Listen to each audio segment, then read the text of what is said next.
Simula nang makilala ka at naging kaibigan, para na akong naging adik sapagkat nakahiligan kung ikaw ang gusto kong makakasama araw-araw. Masaya ako kaya araw-gabi ay dumadalaw. Di man ako nanliligaw pero sana alam mo na gusto ko na maging tayo. Pero nahihiya ako kasi baka magalit ka at di mo na ako pansinin. Kaya di ko na lang sinabi ang lihim na pagtingin na aking tinago. Kasi takot akong baka maglaho, may pag-asa nga naman kaso mukha yatang malabo. Nasa langit ka at sobrang layo ng ating pagitan, yun na nga isang problema na di ko mapagpilitan. Pero kahit ganon na lang ay ayos lang sa akin, nang alam ko ay ikaw na ang babaeng para sa akin. Di ko man sa'yo maamin ang lahat ng mga to, sana bukas ikaw na ang tatawaging mahal ko.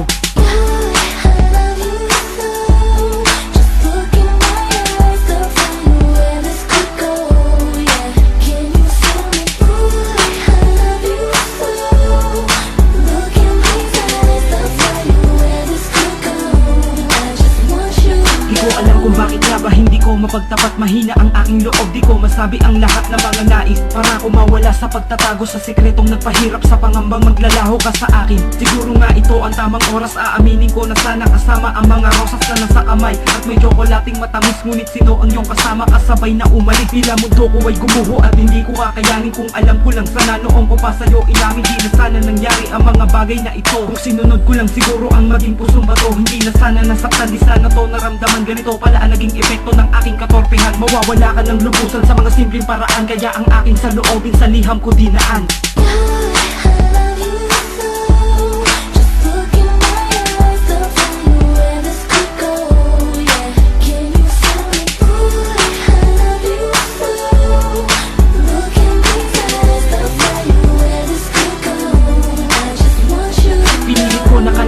Pero di ko magawa, ikaw pa rin talaga ang gusto ko. Kaso nga eh wala na akong magagawa. Kung siya na nga ang nararapat, tatanggapin ko ng buo na di karapat. Dapat ang katulad ko para sa'yo ay di naalaan. Hindi ikaw, hindi ako ang tinakda sa may daan na magsalubong. Ibig sabihin hindi ka para sa'kin, di ko yun pinagsisihang. Kaibigan mo mang tinuring sa maikling panahon na hindi ko malilimutan. Ang isang anghel na pwede kong tawaging kaibigan. Salamat din sa'yo at nagkaroon ako ng aral sa pagmamahal na hindi pwede ang maging mabagal. Natutunan kong lahat, sakit man ang naging rason para bumangon sa nakaraan na aking kinahon. Ito na ang panahon, memorya ko na ang leksyon, tapos na ang unang level sa paghayag ng emosyon.